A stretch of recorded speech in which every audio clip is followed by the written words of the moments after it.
पूज्य स्वामी राम सुखदास जी कहते हैं, भगवान की जगह संसार को मान लिया, बस इतनी ही गलती को मिटाना है।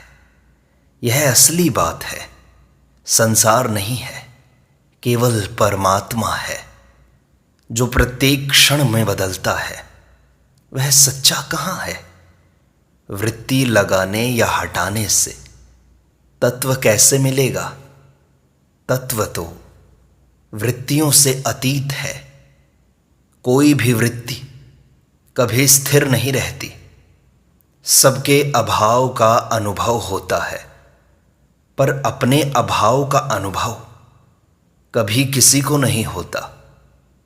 सनकादिकों ने कहा कि मन संसार में बस गया और संसार मन में बस गया, तो भगवान ने कहा, मेरे स्वरूप में स्थित होकर दोनों को छोड़ दो।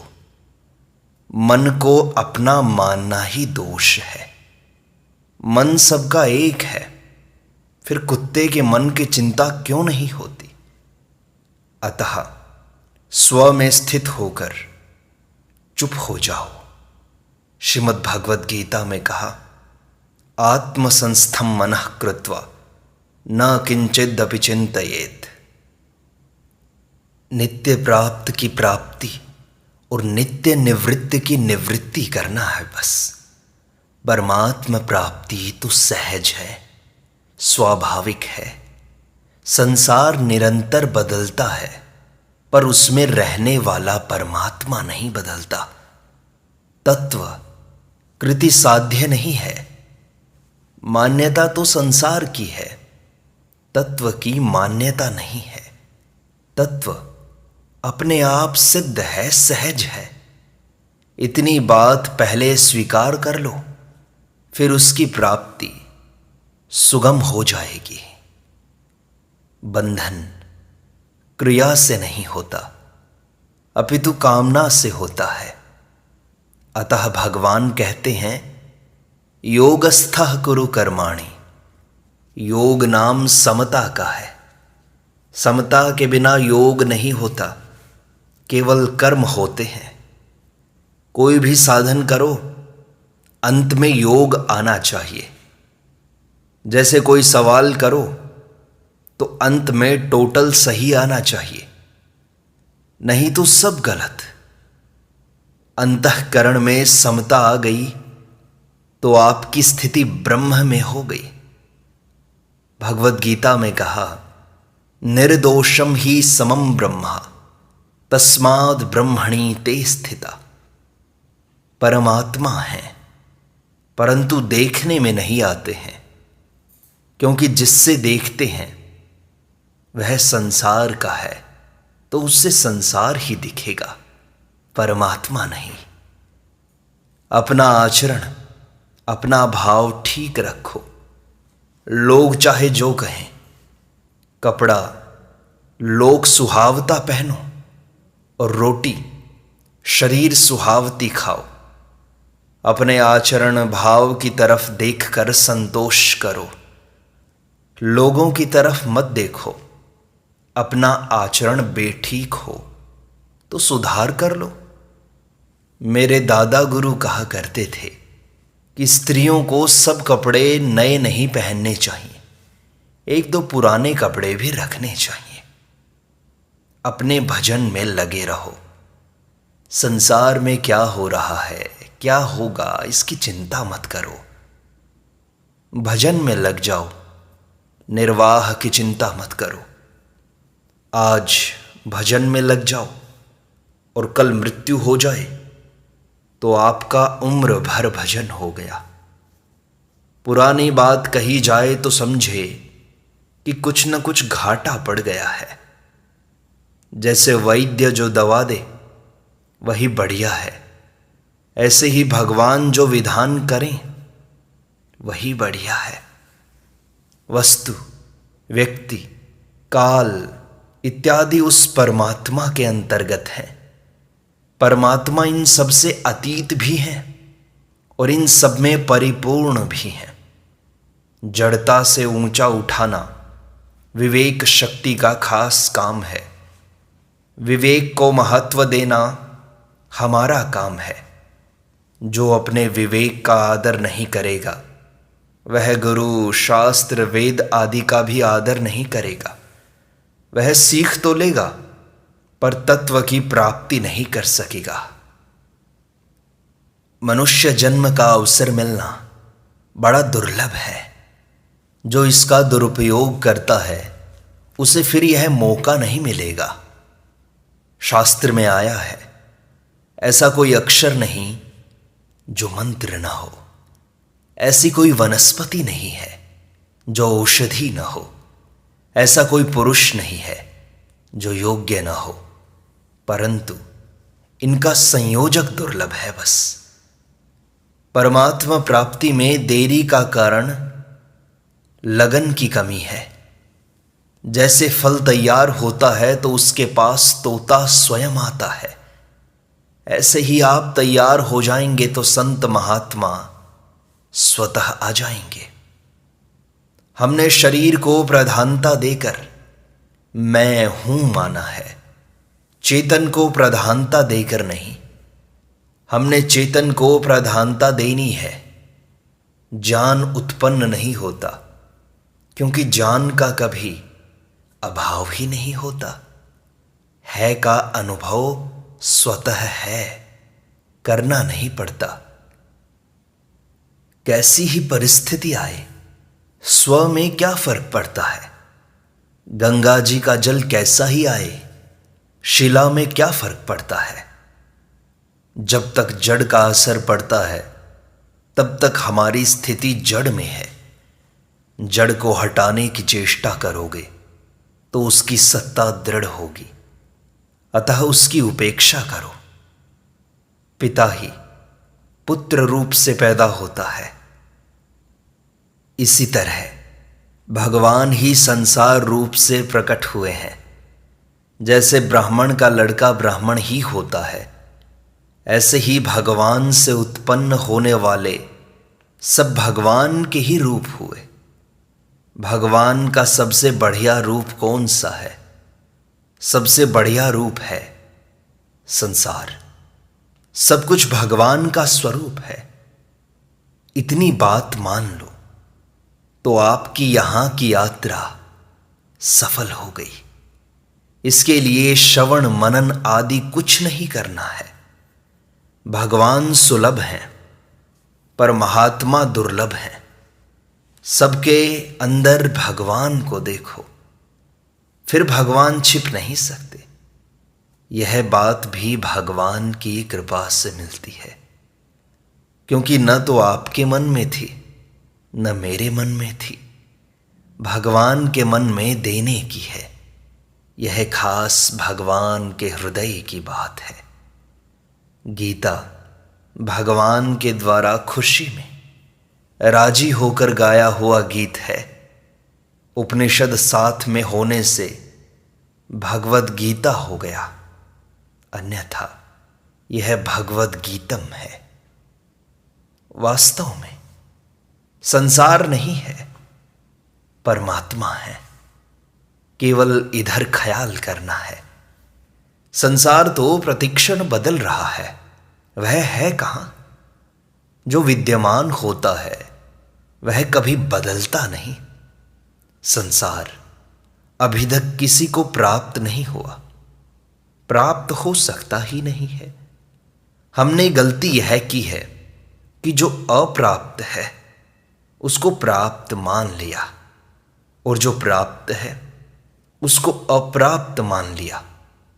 परमात्मा को अप्राप्त मान लिया, इसलिए उसे प्राप्त करना पड़ता है, और संसार को प्राप्त मान लिया, इसलिए उसे हटाना पड़ता है। उधर दृष्टि न होने से भगवान अप्राप्त मालूम देते हैं। वास्तव में जहां दृष्टि जाए वहीं भगवान है।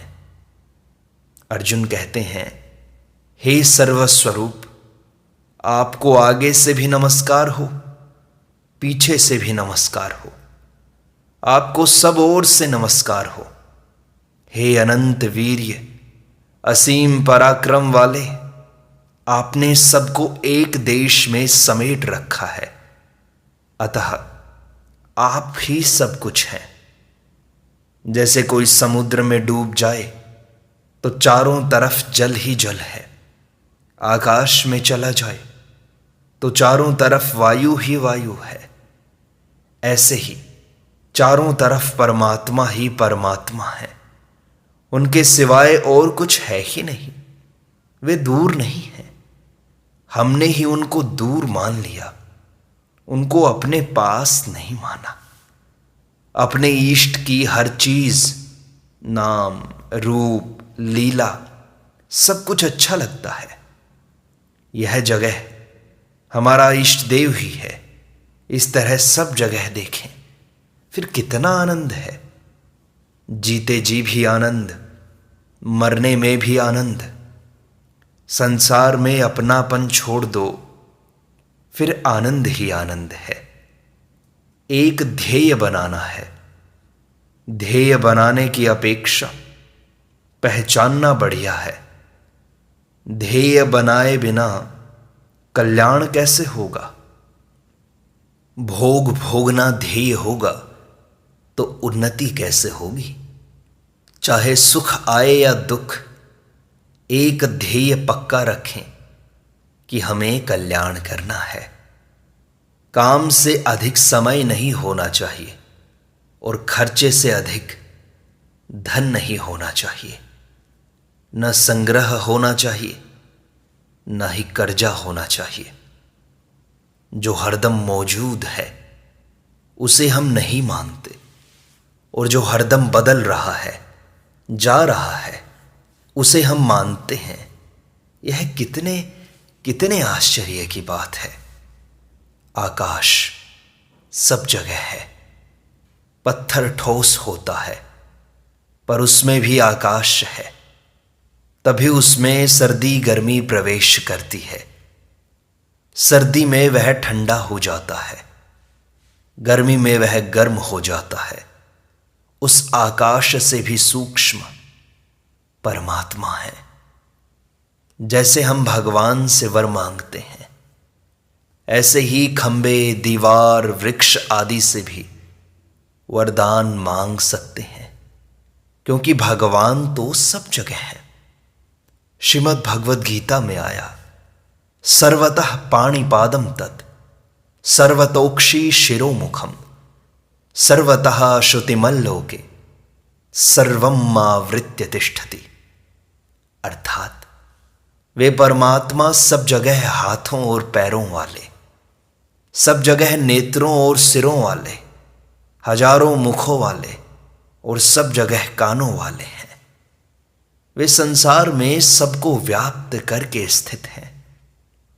एक श्रोता ने स्वामी जी से पूछा कि महाराज जी, सत्संग से क्या होता है? स्वामी जी ने कहा, सब कुछ होता है। सत्संग में कमाया हुआ धन मिलता है। सत्संग करना गोद में बैठ जाना है। नाम जप और सत्संग की बहुत महिमा गाई गई है। सत्तत्व में प्रेम होने का नाम सत्संग है। सत्य की तरफ आकर्षण होना चाहिए। श्री स्वयं ज्योति जी महाराज कहते थे कि संत महात्माओं में प्रेम होने का नाम सत्संग है। सत्संग से मनुष्य को होश होता है। सत्संग से विलक्षणता आ जाती है। सत्संग के प्रवाह में पड़े पड़े मनुष्य गंगा जी के पत्थर की तरह गोल तथा सुंदर हो जाता है। संसार दिखाई देता है, वास्तव में है नहीं। संसार कभी है नहीं, होगा नहीं और हो सकता नहीं। और परमात्मा सदैव है, सदैव रहेंगे। परमात्मा का ही है पना इस संसार में दिखाई दे रहा है। भगवान के द्वारा संपूर्ण संसार धारण किया हुआ है। अतः भगवान ने हम सबको अपनी शरण में ले रखा है। शरण में लेकर हमें स्वतंत्रता दी है। वह स्वतंत्रता दी हुई है, अपनी नहीं है। शरीर पर हमारा वश नहीं चलता। अपनी इच्छा से हम कुछ नहीं कर सकते। इससे सिद्ध होता है कि हम किसी के वश में हैं। शरण होना नहीं है, अपितु भगवान ने शरण ले रखा है, ऐसा हमें मानना है। केवल उधर दृष्टि करनी है।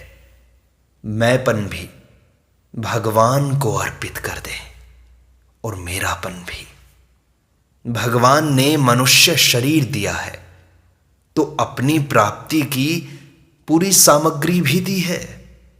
भगवान ने हमें कर्म करने की सामर्थ्य दी है। अकर्तव्य का त्याग करने के लिए विवेक दिया है और विश्वास की शक्ति दी है। मनुष्य प्रारब्ध के अनुसार पाप पुण्य नहीं करता, क्योंकि कर्म का फल कर्म नहीं होता, भोग होता है। गीता का अर्थ जो करते हैं उसका तात्पर्य यही है कि अपनी बुद्धि का परिचय देते हैं लोग। जो साधन सुगम दिखाई दे उसे करना शुरू कर दो, तो जो कठिन है वह सुगम हो जाएगा, और जो समझ में नहीं आता वह समझ में आने लग जाएगा। आजकल का विज्ञान पत्ते से चलकर मूल की तरफ जाता है, पर हमारी संस्कृति मूल से विचार प्रारंभ करती है। भगवान को एक जगह भी देखें तो निहाल हो जाएंगे, फिर सब जगह भगवान को देखें तो कहना ही क्या है। संसार ज्यों का त्यों परमात्मा ही है। संसार भ्रांति नहीं है, संसार रूप से भगवान ही तो है। यही गीता की मान्यता है। वासुदेवः सर्वं मया ततम इदं सर्वं।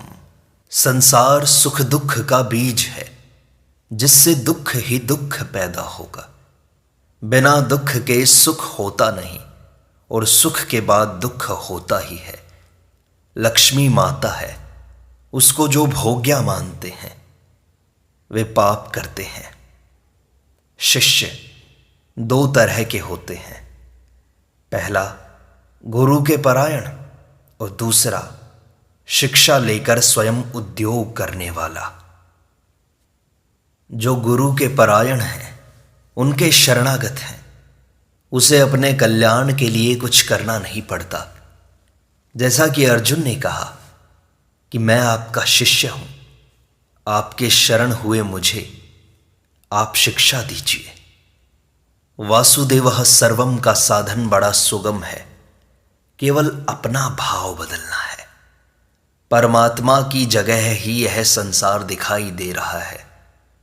संसार में नहीं मुख्य है, ना सतो विद्यते भावः। परमात्मा ही हैं, ऐसा सरलता से मान लेना है। जोर नहीं लगाना। जोर लगाने से संसार की सत्ता दृढ़ होगी। संसार को हटाना नहीं है, वह तो हटा हुआ ही है। मैं तू यह वह कुछ नहीं है, केवल वासुदेवः ही है। प्रतिकूलता में पुराने पाप नष्ट हो जाते हैं और नई शक्ति मिलती है। भगवान कृपा करके प्रतिकूलता भेजते हैं।